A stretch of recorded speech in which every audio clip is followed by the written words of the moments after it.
people, Tracy Reed here today, coming at you with a tutorial today on how to set up a project life grid in Photoshop. So I'm going to start by opening up a 12 by 12 canvas in Photoshop because that is the standard size for your project life cards or your project life layout or basically any layout. So I'm just doing 12 by 12, 300 DPI because that is printable resolution.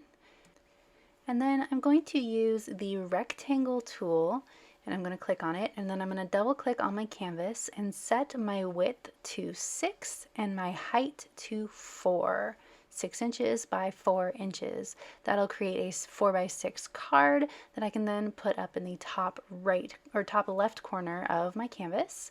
Go to go to the layers palette and go to duplicate layer or hit Command or Control J to duplicate. Drag it to the right, then do that again with both layers and drag them to the bottom. This is a really simple process. You repeat it again with the 3x4 cards, making your cards 3 inches by 4 inches instead, dragging it into the center row and duplicating across the page.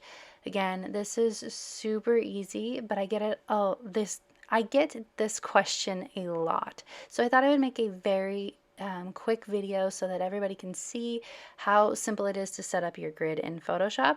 I do not have Photoshop elements, so this is definitely a Photoshop tutorial.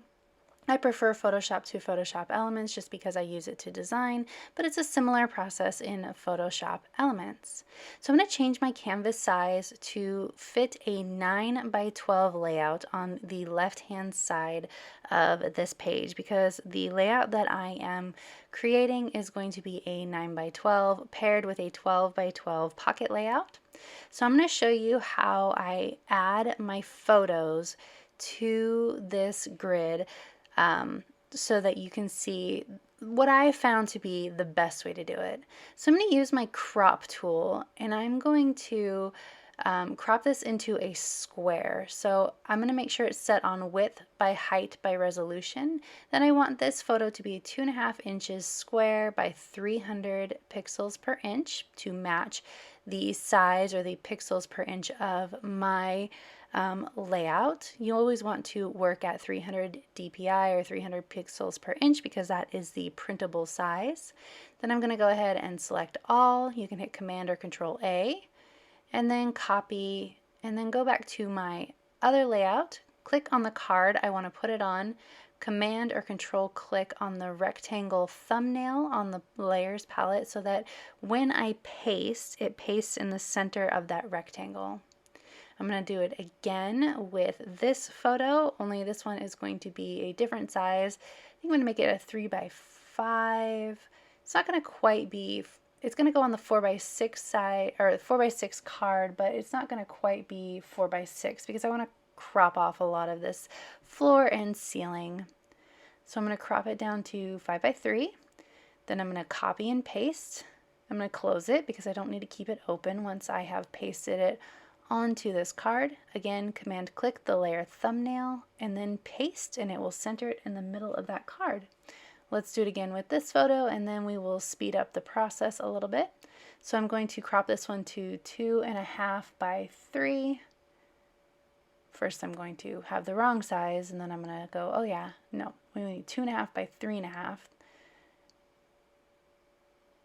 So I'm going to go back up here, make sure it says 2.5 inches, not 2.3 inches.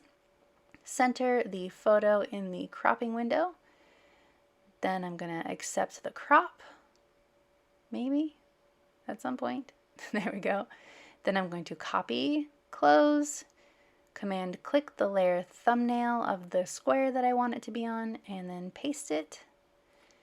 And then I'm going to repeat the process with the rest of these photos, slowly filling up the project life grid as well as the photos that I want on the 9 by 12 layout. So this one is going to actually go on the 9 by 12 layout. So I'm just going to drag it over here to this blank space.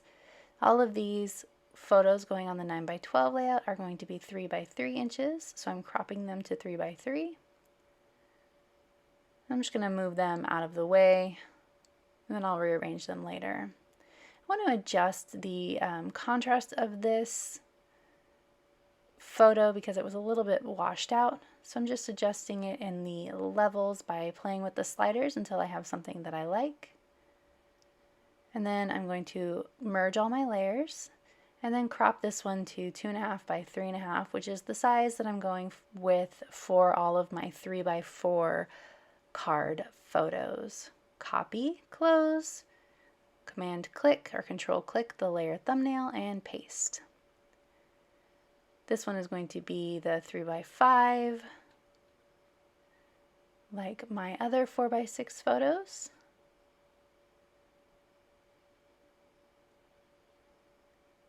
I'm actually going to make this one 3.5 inches tall because it does crop off a little bit too much when I do 3 inches.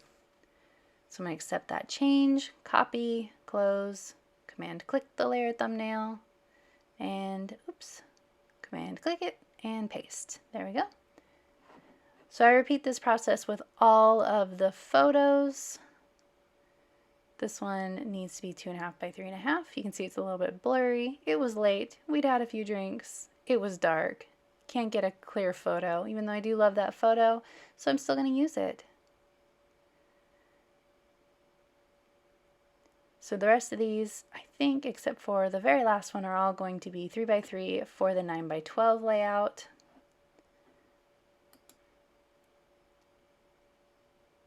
So I'm just arranging those 3x3s into a simple grid. I will play with it. This is going to be a fully digital layout, so I will play with the arrangement of these photos when I start scrapbooking it, but just for the purposes of getting all of the photos where they need to be, I'm just arranging them in a simple grid. 3x3 again, copy, paste, close. And then the last photo, or second to last photo, this is going to be 2 photos on one 4x6 card, so they are both 2.5 inches. They are matching photos. You can see it matches this other one that I have here. So I'm going to arrange them so that they are side by side. Again, I'm going to rearrange them when I start scrapbooking this page, but I'm just making sure I can see all the photos. Then this last one is 5 by 3.5. Then the last thing that I'm going to do is I'm going to actually resize these 2 that I made 3.5 inches tall because I didn't like the scale of the 3.5 inch tall photos with that 3-inch tall photo down there in the bottom right. So I'm actually just going to resize it so that it's 3 inches tall, but constrain the proportions so that whatever the width is matches. It doesn't get distorted. And that is it. So if you enjoyed this video, I'd love it if you give it a thumbs up. If you're new here, go ahead and subscribe. I'd love to have you. If you don't already, you can follow me over on Instagram. I'm at Traci M. Reed, and I will see you next time. Thank you.